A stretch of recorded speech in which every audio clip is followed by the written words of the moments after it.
এটা পর্তুগালের পিনহিলে অবস্থিত, চারপাশে আবাসিক বসবাস, মাঝখানে ছোট্ট সুন্দর একটা পার্ক। আমার দেখানোর উদ্দেশ্য হইল একটা পার্ককে সিম্পলের মধ্যে কত সুন্দর করে সাজানো যায়। মাঝখানে একটা ফাস্টফুডের দোকান আছে, হয়তো বিকালবেলা এটার আয়োজন করা হয়। আর বয়স্কদের জন্য বা ইয়াংদের জন্য, বাচ্চাদের জন্য, সবার জন্য এটা উপযোগী। এটা সবচেয়ে বড় আকর্ষণ যেটা হচ্ছে এটা ডেকোরেশনটা।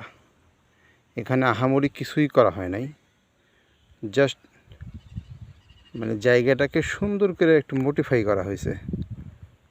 মডিফাইটা এত সুন্দর যে আমি আসার পর থেকে নিয়মিত এখানে সকালবেলা হাঁটতে আসি। একদিন মনে হয় বিকালেও আসছিলাম। এখানে বাচ্চাদের খেলাধুলার জন্য এখানে কিছু জায়গা বরাদ্দ করা আছে। তো বাচ্চারা যে জায়গাটাকে খেলাধুলা করে ওই জায়গাটাকে আবার বালি দিয়ে, মাটি দিয়ে নরম করা আছে, নিচে মাটি রাখা আছে। ওই যে দেখতে পাচ্ছেন এই জায়গাটুকু বাচ্চাদের, ওই পাশে আরও বাচ্চাদের জায়গা আছে, এরকম মাটি দিয়ে মাঝখানে ডিজাইন করে সুন্দর একটা জায়গাকে পানি দিয়ে রাখা হয়েছে।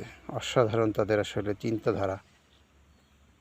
এটা আসলে কি বলবো, সুস্থ মস্তিষ্কের বিকাশের জন্য অসাধারণ কাজ এদের। সবচেয়ে ভাল লাগছে যে জিনিসটা আমার, এইখানে বসার জায়গা করা হয়েছে, সুন্দর ডিজাইন করে বসার জায়গা করা হয়েছে। আমি কাছে যাই দেখাচ্ছি, অসাধারণ জায়গা। কি বলবো, সমস্ত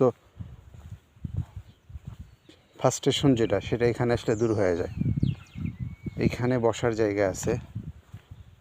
মানুষের চিন্তাধারা কতটা স্বচ্ছ হইলে মানুষ বিকালে বা সকালে সেখানে বসবে, অবসর সময় কাটাবে। তখন যদি কারো পত্রিকা বা বই পড়তে ইচ্ছে করে, সেই সুযোগও এখানে রাখা হয়।